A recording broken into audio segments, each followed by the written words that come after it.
12월 15일 월요일 새벽기도 오신 여러분들 축복하고 환영합니다. 다 함께 찬송가 127장 그 고요하고 쓸쓸한 함께 찬송하겠습니다.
세상 사는 자녀들 다 기뻐하여라.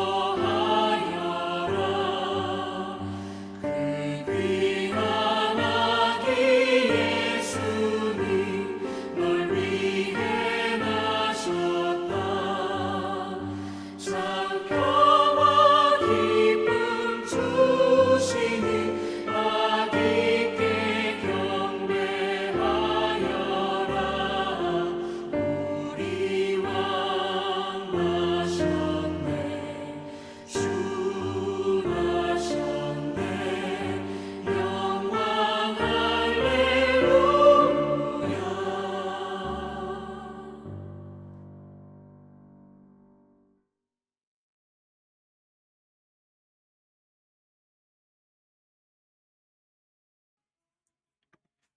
이 시간에는 공동의 기도 제목을 위해서 함께 기도하겠습니다. 첫 번째로는 나라를 위해서 함께 기도하겠습니다. 나라를 위해서 함께 기도할 때에는 우리나라의 청년들을 위해, 정치를 위해서 함께 기도하겠습니다. 우리나라의 정치가 경천의인과 공의의 가치를 지향하는 정치 될 수 있도록 위해서 함께 기도하겠습니다. 위정자들이 또 우리나라의 정치권의 문화가 경천의인과 공의를 지향함으로 하나님 기뻐하시는 정치와 정치인들이 될 수 있도록 위해서 그렇게 함께 기도하겠습니다. 두 번째로는 국내외 선교를 위해서 함께 기도하겠습니다. 국내외 선교를 위해서 함께 기도할 때에는 네팔을 위해서 함께 기도하겠습니다. 네팔 선교지 가운데 진행되고 있는 교회 개척과 학교 사역이 있습니다. 이 두 사역 가운데 주님 축복하여 주셔서 주님의 놀라운 역사가 드러나는 사역으로 쓰임받도록 위해서 기도해 주시고, 허태환 정경자 두 분의 선교사님 사역 위에도 함께해 주셔서 귀한 열매가 가득한 두 선교사님의 사역 될 수 있도록 위해서 기도해 주시고, 이 두 분의 가정 가운데에도 그 하나님 나라의 풍성함, 영육 간의 필요를 채우시는 그 은혜가 함께하도록 또 위해서 함께 기도하겠습니다. 세 번째로는 삼송동안교회를 위해서 함께 기도하겠습니다. 삼송동안교회를 위해서 함께 기도할 때에는 하나님 나라 복음으로 도시를 새롭게 라는 우리 교회의 비전을 위해서 함께 기도하겠습니다. 우리 교회가 이 비전대로 신원동과 고양시 가운데 하나님 나라의 복음을 흘려보내는 교회로 성장하도록 위해서 기도하겠습니다. 네 번째로는 교우 가정을 위해서 함께 기도하겠습니다. 교우 가정을 위해서 함께 기도할 때에는 윤희경 간사님의 가정을 위해서 함께 기도하겠습니다. 이 가정에 하나님 나라의 풍성함이 드러나며 하나님 나라의 풍성함을 구체적으로 경험하는 가정 될 수 있도록 위해서 기도해 주시고 영역간의 필요를 채우시는 주님의 놀라운 함께 하심을 함께 경험하는 가정 될 수 있도록 또 위해서 함께 기도하겠습니다. 다섯 번째로는 새벽 기도회를 위해서 함께 기도하겠습니다. 새벽 기도회를 위해서 함께 기도할 때에는 계속해서 온라인으로 진행되고 있는 가운데 방송상이 차질 없이 잘 진행될 수 있도록 기도해 주시고 또 새벽 기도회를 통해 주의 말씀을 듣는 귀한 은혜의 시간들 될 수 있도록 또 위해서 함께 기도하겠습니다. 함께 나눈 이 다섯 가지 기도 제목을 위해서 이 시간 한 목소리로 기도하겠습니다.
예수님 이름으로 기도합니다. 아멘. 오늘 하나님께서 우리 모두에게 주신 말씀은 시편 144편 1에서 15절까지의 말씀입니다. 시편 144편 1에서 15절까지의 말씀을 한 절씩 교독한 이후에 말씀의 은혜를 나누겠습니다. 한 절씩 교독합니다. 나의 반석이신 주님을 내가 찬송하련다. 주님은 내 손을 훈련시켜 전쟁에 익숙하게 하셨고 내 손가락을 단련시켜 전투에도 익숙하게 하셨다. 주님은 나의 반석, 나의 요새, 나의 산성, 나의 구원자, 나의 방패, 나의 피난처, 뭇 백성을 나의 발 아래에 굴복하게 하신다. 주님, 사람이 무엇이기에 그렇게 생각하여 주십니까? 인생이 무엇이기에 이토록 생각하여 주십니까? 사람은 한낱 숨결과 같고 그의 일생은 사라지는 그림자와 같습니다. 주님, 하늘을 낮게 들이우시고 내려오시며 산들을 만지시어 산마다 연기를 뿜어내게 하십시오. 번개를 번쩍여서 원수들을 흩으시고 화살을 쏘셔서 그들을 혼란에 빠뜨려 주십시오. 높은 곳에서 주님의 손을 내미셔서 거센 물결에서 나를 이끌어내시고 외적의 손에서 나를 건져 주십시오. 그들의 입은 헛된 것을 말하며 그들이 맹세하는 오른손은 거짓으로 속이는 손입니다. 하나님, 내가 하나님께 새 노래를 불러드리며 10줄 검은 고를 타면서 하나님을 찬양하겠습니다. 왕들에게 승리를 안겨주신 주님, 주님의 종 다윗을 무서운 칼에서 건져주신 주님, 외적의 손에서 나를 끌어내셔서 건져주십시오. 그들의 입은 헛된 것을 말하며 그들이 맹세하는 오른손은 거짓으로 속이는 손입니다. 우리의 아들들은 어릴 때부터 나무처럼 튼튼하게 잘 자라고 우리의 딸들은 궁전 모퉁이를 장식한 우아한 돌기둥처럼 잘 다듬어지고 우리의 곳간에서는 온갖 곡식이 가득하고 우리가 기르는 양떼는 넓은 들판에서 수천 배, 수만 배나 늘어나며 우리가 먹이는 소들은 살이 찌고 낙태하는 일도 없고 잃어버리는 일도 없으며 우리의 거리에는 울부짖는 소리가 전혀 없을 것이다. 이와 같은 백성은 복을 받은 백성이다. 아멘.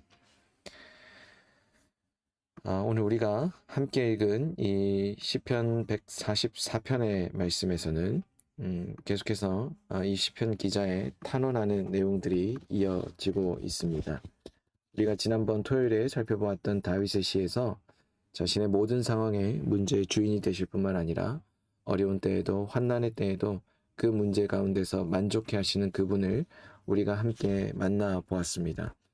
사실 그 142편의 주제에서 보았듯이 그 환난과 또 고난과 어떤 어려움 속에서 특별히 자기가 의도하지 않았던 그런 어려움들 속에서도 다윗은 하나님을 찾으며 삶의 모든 여정 속에서 그 하나님의 함께하심과 인도하심이 자신의 길을 인도할 뿐만 아니라 피난처라고 하는 그 단어를 의도적으로 사용하면서 주께 우리가 피할 충분한 그런 분이심을 함께 고백하고 또 그분이 우리의 모든 상황의 유일한 분기 즉 기도의 응답이 되신다는 것을 함께 나누었습니다.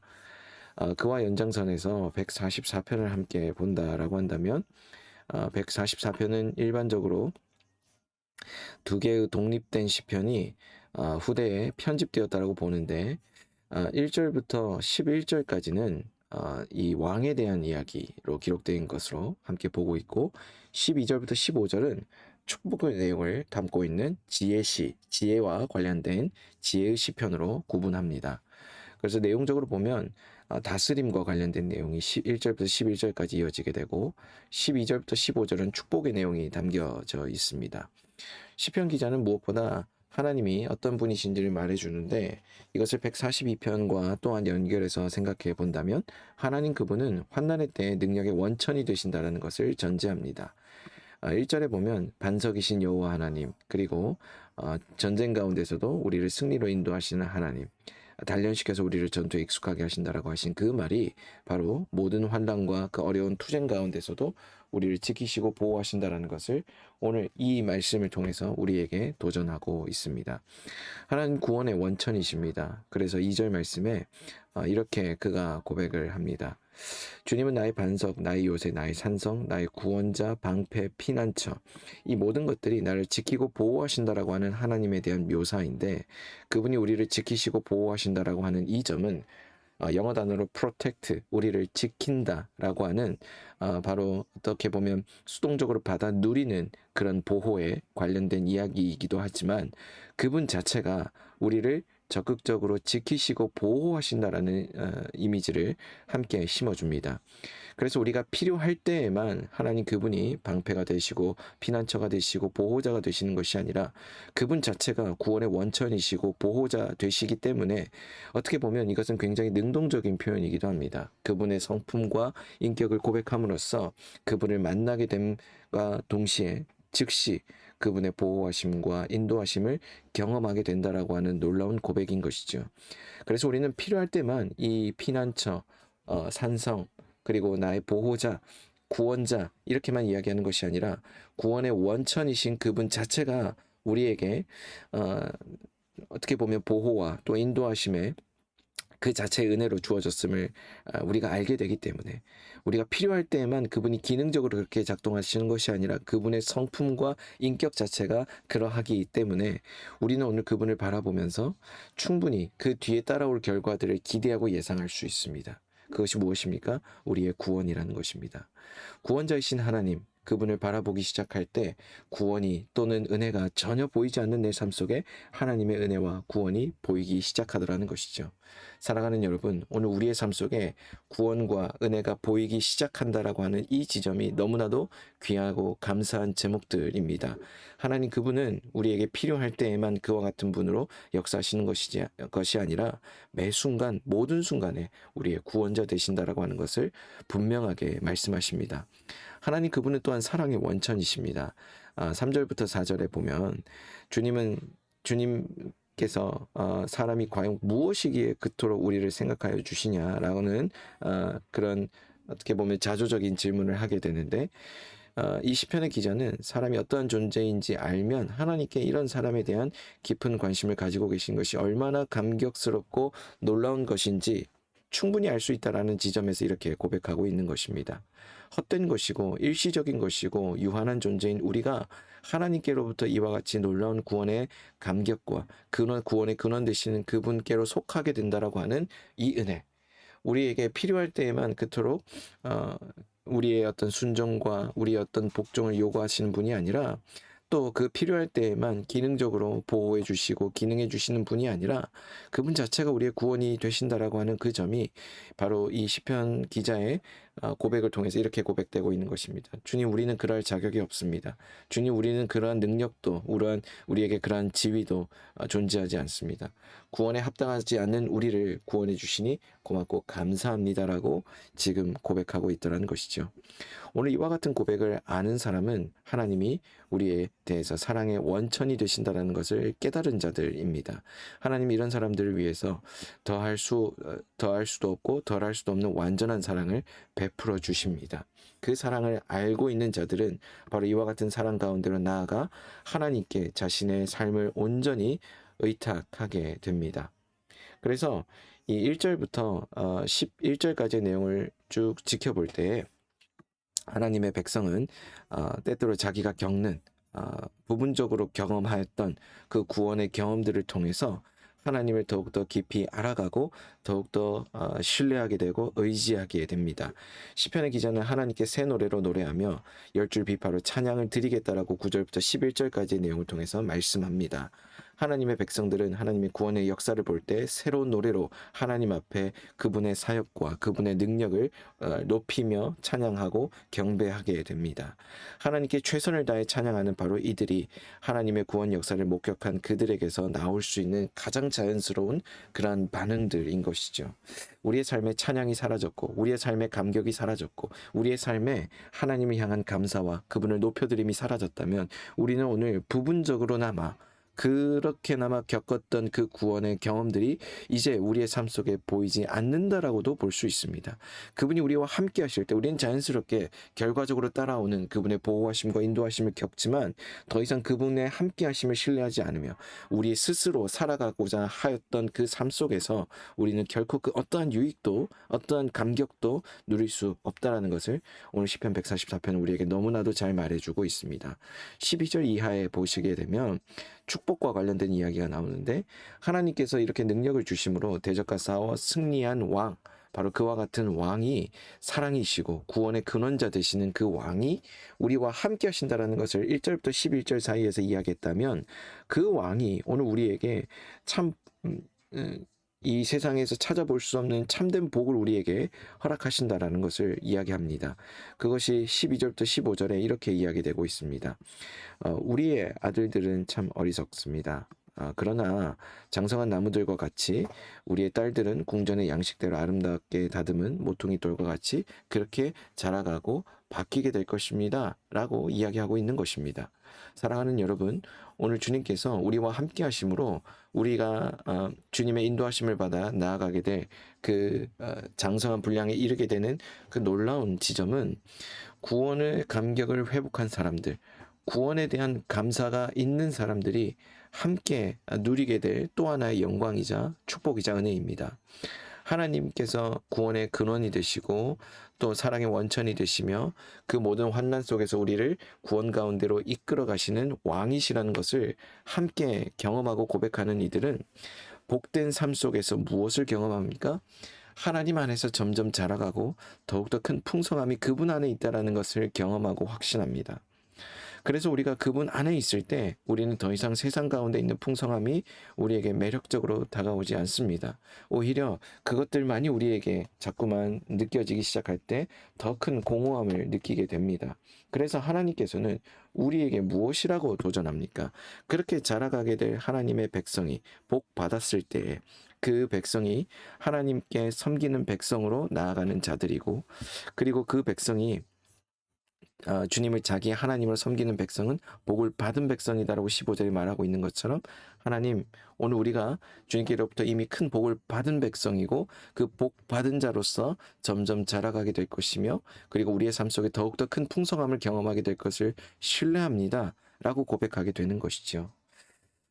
주님을 자기의 하나님으로 섬기는 백성, 바로 그 백성을 자신의 백성으로 인정하시고 받아들이십니다. 그러나 우리는 그 일에 철저히 실패한 백성들이었습니다. 그 실패한 백성들을 위해서 사랑의 근원이시자 원천이시자 구원의 근원 되시는 하나님 그분 자신이 우리와 같은 모습으로 우리에게 찾아오셨는데 그분이 바로 예수 그리스도이시죠. 예수 그리스도 그분이 우리에게 찾아오심으로써 그분이 얼마나 큰 사랑의 원천이시며 얼마나 큰 구원의 원천이신지를 나타내 보이셨을 뿐만 아니라 환난 가운데서 우리를 건지시기 위해 그 환난 속에 자신의 목숨까지도 아끼지 아니하시고 희생하셨던 분임을 우리에게 알게 하십니다. 그렇게 우리가 그분이 참 사랑의 근원이시자 구원의 근원이심을 알고 그분을 따르고 그분을 섬기며 그분을 의지함으로 나아가기로 결단하는 그 순간부터 오늘 우리 삶 속에 또 하나의 변화가 나타납니다. 예수님 안에서 누릴 수 있는 풍성함들이 보이기 시작하더라는 것이죠. 저와 여러분들이 그와 같은 풍성한 삶 가운데로 나아가시고 그 풍성한 삶 가운데서 이것이 나에게 주시는 가장 큰 축복입니다 라고 고백할 수 있게 되기를 주의 이름으로 축복합니다. 기도합니다. 사랑의 주님, 오늘 우리가 주님 앞에서 또 주님 안에서 누리게 될 그 풍성함과 그 복된 인생이 분명히 있음을 믿음으로 고백하게 하여 주옵소서. 사랑의 근원이시자 또 구원의 근원 되시는 주님을 날마다 의지하는 우리 모두가 되게 하여 주옵소서. 사랑이 많으신 예수님 이름으로 기도합니다. 아멘. 이 시간 이후에는 각자 가진 기도 제목을 위해서 기도하겠습니다.